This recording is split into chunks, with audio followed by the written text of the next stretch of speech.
Stephon Diggs, who's still an unsigned free agent. Last season, Diggs had over 1,000 yards receiving. The next three highest totals by the Patriots receivers were in the 450 to 550 range. Now, New England did add Romeo Doubs in free agency. Mel Kiper Jr. releasing his latest mock draft yesterday has wide receiver Casey Concepcion to New England out of Texas A&M. Lewis, how do you like the fit there for the Pats? I like it a lot, Laura. They need a guy who is tough and able to run, even though that's Omar Cooper right there. But there's Casey. He's a guy who's a do-it-all type of guy who can play three positions, who can really, though, again, control the middle of the football field. He's one of those dudes who average almost 7.5 yards of yak per reception, which is just ridiculous. And he's got just tremendous open field running skills, as you see right there. So I think he fits perfectly with what they have and what they don't have. Let's go to Baltimore, where the Ravens could get some much-needed help on the offensive line. Last season, the Ravens' tackles were great when pass blocking, but were 22nd in run block win rate.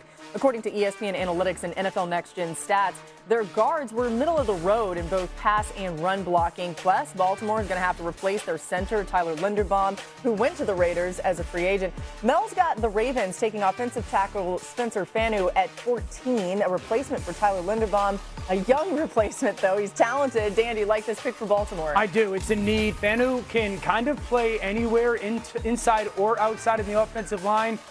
The interior of the offensive line for Baltimore is a big issue. It became a weakness last year. I think Fanu's feet, his athleticism, and also remember, Declan Doyle is the new play caller in Chicago who comes from, Baltimore, who comes from Chicago. Athletic offensive line, being able to pull is going to be a necessity. It's something Fanu can do. I think this is ideal for Baltimore. Finally, to New York, where all eyes are on what they'll do this offseason at quarterback. To say it's been a tough run of quarterback play for the Jets would be an understatement. Each of the last 8 seasons, the Jets have ranked 26 or worse in total QBR as a team. That stinks. The Jets' last quarterback to rank top 10 in the league in total QBR was Ryan Fitzpatrick. That was back in 2015. Although the Jets just signed Geno Smith, Mel thinks there's still help on the way. He has him taking quarterback Ty Simpson out of Alabama at number 16. Adam, what are you hearing, though, about the Jets' plan at quarterback? Look, that's always going to be a possibility, Laura, but I think the people around the league seem to think that the Jets will take a quarterback later on, especially with the idea that they have 3 first-round picks next year in the quarterback-rich draft of 2027. That'll be a difficult decision if and when Ty Simpson happens to be there at pick 16, but I think a lot of people believe the Jets need to build up their roster. They have a lot of holes they need to address, and right now the best way to do that would be a pick not on a quarterback, but Ty Simpson is going to be awfully tempting for this New York franchise when its turn rolls around at 16. Yeah, if you ask Dan, they should just keep drafting quarterbacks over and over again over as many years as it takes to get a quarterback that sticks. But specifically on Ty Simpson, I know you're a fan of his. One of the knocks on him that people have is the lack of starting experience. There's a lot of reasons why it happened that way. But do you think that's a big enough issue to say, hey, no, don't draft him that high? I don't. This is probably the thing that I am most interested in talking about leading up to the draft with everybody, because I believe it really should be quality over quantity. We've seen a lot of guys drafted in the NFL that had a tremendous amount of college starts. Some guys have become really good players.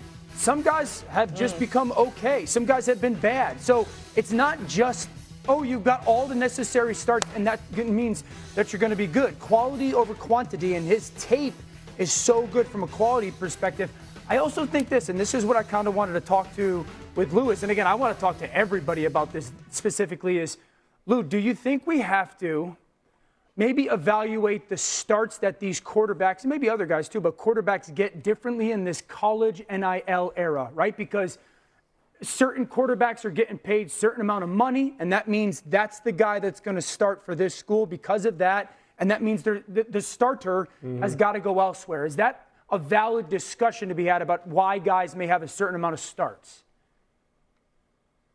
Yeah, I think it's part of it. I think, you definitely have to do some digging as to why the depth charts play out the way they do, why certain guys don't get on the field. Is it something that kind of transcends the actual meritocracy that is supposed to exist in sports, or is it kind of partly business? I think now with the way NIL is taken off, obviously that's going to be a part of it for sure.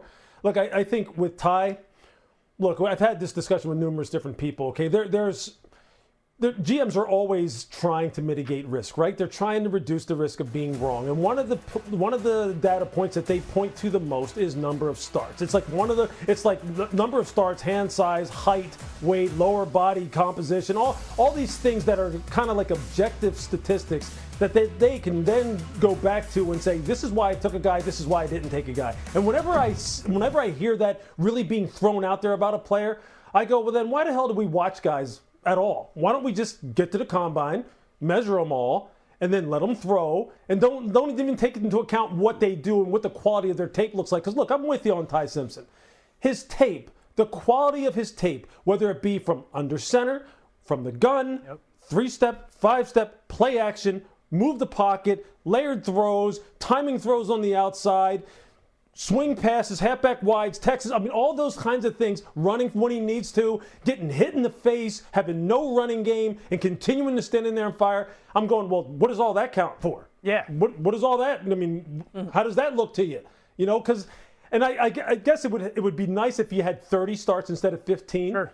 I just don't think he's going to last very long. And I think if he goes to the right place, Dan, and he's to be able to sit behind a good veteran quarterback with a great offensive coordinator and quarterback coach, there's going to be some people who really regret not taking him. That's kind of how I feel. Like I truly feel the quality of his tape is very much so on par with the guy who's going to be the number one pick, or presumptively Fernando Mendoza Mendoza out of Indiana. We put up some of the stats of his production in that play action world where you're throwing the ball down the field, which is kind of what we're seeing a lot in the NFL right now. Right. 6 years ago, it was a ton of RPO and space. Now it's let's get back under center, let's go play action, let's go chunk.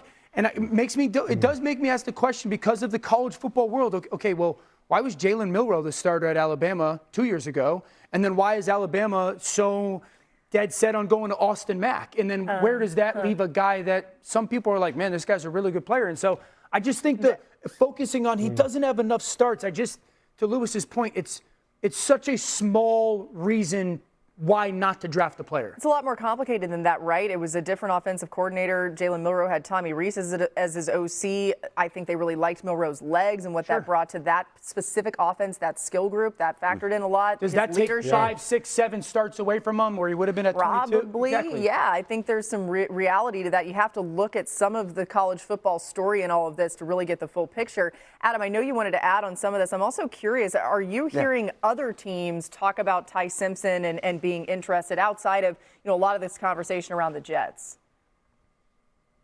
Well, the one thing that's become obvious in talking to multiple front offices in recent weeks is that they believe that Ty Simpson will squarely be a first-round pick. And the whole question is, where is he going to go in round one? I know a lot of people had wondered if he would go there. Then he played well enough early on. He was going to be a high one. Then maybe people thought he would fall out. I think it's become obvious in talking to these front offices in recent weeks that it does sound like he is absolutely expected to be a first-round pick, and now we wait to see where he goes. Mel's got him to the Jets at 16. That wouldn't be the first time the Jets have gone Alabama quarterback at 16. They did that with Joe Namath. They did that with Richard Todd. Now we wait to see if they do it with Ty Simpson as well.